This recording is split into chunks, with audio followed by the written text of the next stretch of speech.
तो दोस्तों जैसा कि आप सबको पता है सीबीएसई ने अनाउंस कर दिया है अपना sample question paper for the session 2021 और आज इस वीडियो में हम डिस्कस करने वाले हैं बिजनेस स्टडीज के सैंपल पेपर को।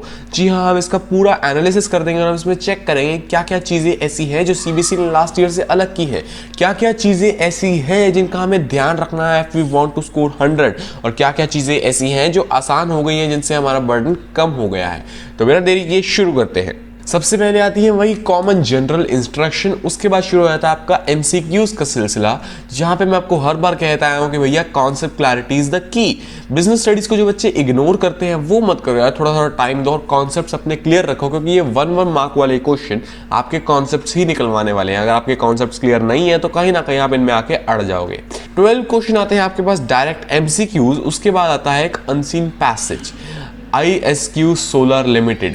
ठीक है, ये एक अनसीन पैसेज काइंड ऑफ है। इसके बाद आपके पास आते हैं 4 छोटे MCQs which are related to this unseen passage. जैसे इंग्लिश में होता था वैसे बिजनेस में होगा।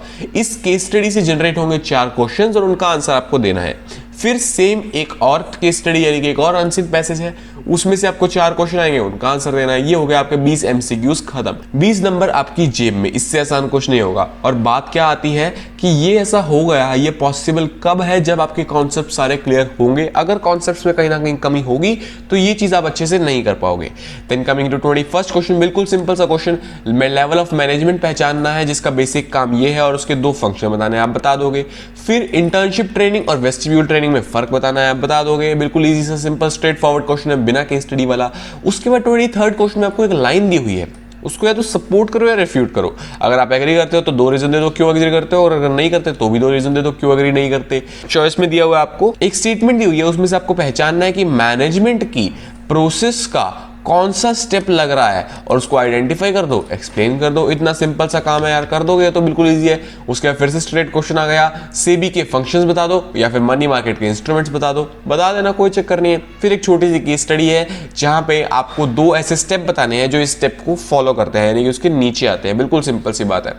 फिर आता है एक बिल्कुल और सिंपल सी केस स्टडी जहां पे आपको लीडरशिप स्टाइल बताना है। लेकिन इस केस स्टडी में कुछ तो ट्विस्ट है यार, इसमें कुछ तो अलग है। इसमें अलग ये है कि आपको सिर्फ एक ही लीडरशिप स्टाइल आइडेंटिफाई करना है और उसी को एक्सप्लेन करना है एंड इट कैरीज 4 मार्क्स। यार आप कैसे इस सारी चीज को 4 मार्क्स में एक्सप्लेन कर दोगे? 4 मार्क्स में एक्सप्लेन करने के लिए आपको अच्छी खासी कॉन्सेप्ट क्लैरिटी चाहिए ताकि आप इसकी अच्छी खासी लेंथ बना पाओ। उसी के साथ साथ आपको अच्छी खासी रिटन प्रैक्टिस चाहिए ताकि आप अच्छे से इसको लिख पाओ। उसी के साथ साथ आपको अच्छे खासे प्रेजेंटेशन स्किल्स चाहिए जो प्रैक्टिस के साथ साथ आएंगे, जहां पे आपको डायग्राम्स, फ्लो चार्ट्स वगैरह बनाने पड़ेंगे और साथ ही साथ आपको अपने आंसर को पॉइंट्स में प्रेजेंट करना पड़ेगा, चीजों को अंडरलाइन करना पड़ेगा, साफ सुथरा ऐसा लिखना पड़ेगा कि एग्जामिनर को पहली झलक में ही मेन आंसर हाईलाइट होकर दिख जाए। ठीक है, तो इस 4 मार्क्स के लिए आपको अच्छी खासी मेहनत करनी होगी। मैं ये नहीं कह रहा बहुत मुश्किल है, बस थोड़ी बहुत प्रैक्टिस चाहिए यार, ये इजीली आपकी जेब में आ जाएंगे। उसका 27th क्वेश्चन बिल्कुल सिंपल सा क्वेश्चन है कि एम्प्लॉयज को जरूरत होती है अपने व्यूज एक्सचेंज करने की, इससे कौन सी कम्युनिकेशन आती है भैया? इनफॉर्मल। उसके पॉजिटिव और नेगेटिव एस्पेक्ट्स बता दो, बता देंगे, दिक्कत वाली बात ही नहीं है कोई।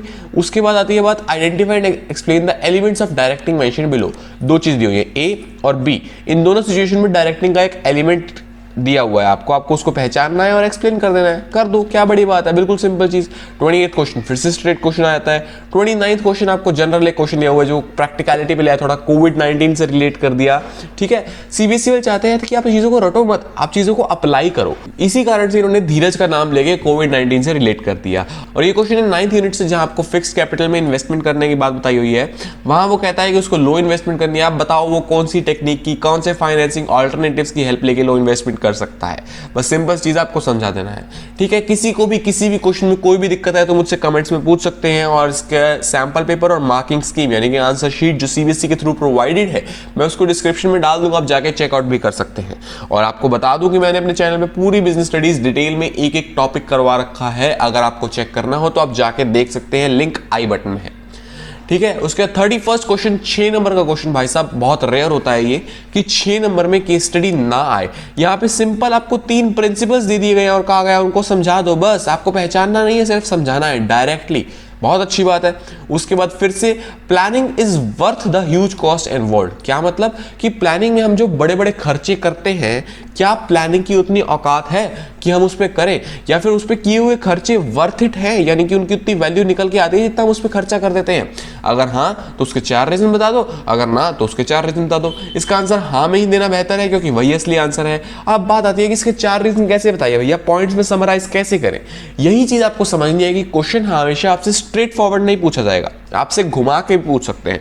आपको चीजों को एनालाइज करना है कि मुझे इस टाइम पे क्या आंसर देना है। आपको चेक करना है कि कब ये क्या मांगे तो मैं क्या प्रोवाइड करूं। यहां पे इसने कहा कि आप एग्री करते हो प्लानिंग की इतनी वर्थ है, प्लानिंग वैल्यूएबल है, तो उसके रीजंस दो। इसका क्या मतलब, प्लानिंग के जो फायदे होते हैं वो बताओ।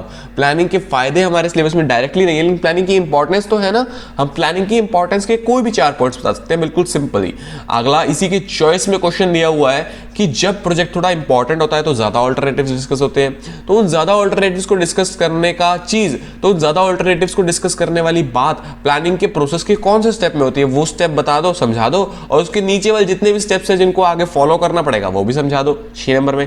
उसके 33rd क्वेश्चन बिल्कुल सिंपल सा एक क्वेश्चन है जहां पे आपको फिलॉसफी आइडेंटिफाई करनी है, उसके 5 पॉइंट्स ऑफ इंपॉर्टेंस बताने हैं। अब ये फिलॉसफी मार्केटिंग फिलॉसफी नहीं है, ये रैंडम आपकी पूरी बिजनेस स्टडीज की बुक में से कुछ भी हो सकता है। ये बेसिक कॉन्सेप्ट है, आपको इसको पहचानना है और बताना है। ठीक है भाई, बता दोगे आप, कोई दिक्कत नहीं है। इस वीडियो को अभी पॉज करो, इस केस स्टडी को पढ़ो और बताओ कौन सा कॉन्सेप्ट लग रहा है। नीचे कमेंट सेक्शन में अगर आपका सही हुआ तो मैं जरूर जवाब दूंगा, गलत हुआ तो भी आपको सही कर देंगे यार, कोई दिक्कत नहीं है। ठीक है, moving to last question number 34, advertising and personal selling दोनों ही हमारे कम्युनिकेशन टूल्स हैं, हमें पता है। ठीक है, लेकिन बात क्या आती है, इनमें डिफरेंस बता दो भैया। 6 नंबर में 6 पॉइंट्स का डिफरेंस दे दो। अगर आपको लगता है आप दे सकते हो तो बहुत अच्छी बात है, नहीं दे सकते तो चॉइस में दिया हुआ एक आसान सा क्वेश्चन जहां पे आपको मार्केटिंग के 4 P's बताने हैं, यानी कि प्रोडक्ट, प्रमोशन, प्लेस, प्राइस। इन चारों को थोड़ा थोड़ा एक्सप्लेन कर दो 6 मार्क्स के अकॉर्डिंग। बिल्कुल सिंपल सी चीज है यार।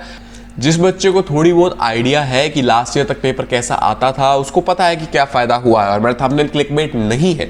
जिसको नहीं पता भाई, लास्ट टू लास्ट ईयर यानी 2019 का पेपर उठा के देख लेना, क्योंकि 20 में तो हुआ नहीं, मैं उसी बैच का हूं। वहां जाके पेपर देख लेना, केस स्टडीज बहुत ज्यादा आती थी, ऑलमोस्ट 80 to 85% केस स्टडीज थी। और इस साल आपकी केस स्टडीज बहुत कम हो गई है मेरे भाई, बिलीव मी। जो है वो एमसीक्यूज वाले पोर्शन में केस स्टडीज है, लेकिन नीचे आके स्ट्रेट क्वेश्चंस की वैल्यू बहुत बढ़ गई है। स्ट्रेट क्वेश्चंस बहुत ज्यादा हैं या डिफरेंशिएट ज्यादा है, केस स्टडीज आपकी कम हो गई है। लेकिन क्या इसका मतलब ये है हमें केस स्टडी पे मेहनत ही नहीं करनी? बिल्कुल करनी है भाई, इस वहम में मत पड़ जाना। जो 70 to 75% वेटेज है केस स्टडीज की, वो भी बहुत मैटर करती है। तो उनको ध्यान में रखते हुए हमें केस स्टडीज को पढ़ना है, बहुत अच्छे से पढ़ना है, प्रैक्टिस करनी है। लेकिन साथ साथ हमारा मेन फोकस कहां होना चाहिए? सबसे पहली और सबसे मेन चीज कॉन्सेप्ट क्लैरिटी पे। जब तक कॉन्सेप्ट क्लियर नहीं होंगे हम आगे 100 की तैयारी नहीं कर पाएंगे। उसके बाद रिटन प्रैक्टिस पे जितनी हमें आदत होगी हमारी स्पीड बढ़ेगी और हम कंटेंट अच्छे से अच्छा डाल पाएंगे। उसके बाद डायग्राम्स की और फ्लो चार्ट्स की प्रेजेंटेशन पे मेन बात, यानी कि हम चीजों को अच्छे से प्रेजेंट करें, पॉइंट्स में आंसर दें, अच्छी अच्छी चीजों को हाईलाइट करें, डायग्राम्स बनाएं। ये सब कुछ बहुत जरूरी है आपको समझना, आपको देखना, जहां पे आप अच्छे से चीज देख सको कि भैया मुझे किस तरह से उसको प्रेजेंट करना है। आपने खाना अच्छा बना दिया लेकिन उसको अच्छे से डेकोरेट करके लेके जाओगे तो अच्छा इंप्रेशन बढ़ता है ना। वही चीज आपके एग्जाम में भी है। तो दैट इज इट यार, आज का पेपर हमने कर दिया है एनालाइज। अगर आपको नहीं पता तो मैंने अपने चैनल पे अकाउंटेंसी का पेपर भी इसी तरह से एनालाइज किया है, देखना चाहते हो तो लिंक आई बटन में और डिस्क्रिप्शन में आपको मिल जाएगा। अगर आपकी इस वीडियो से कोई भी क्वेरी हो या अगली वीडियो के लिए कोई भी डिमांड हो तो प्लीज आप मुझे कमेंट सेक्शन में बता सकते हैं, मैं जरूर उसको पढ़ूंगा और अपना बेस्ट कोशिश करूंगा कि उस पर एक अच्छी से अच्छी वीडियो आपके लिए ला सकूं।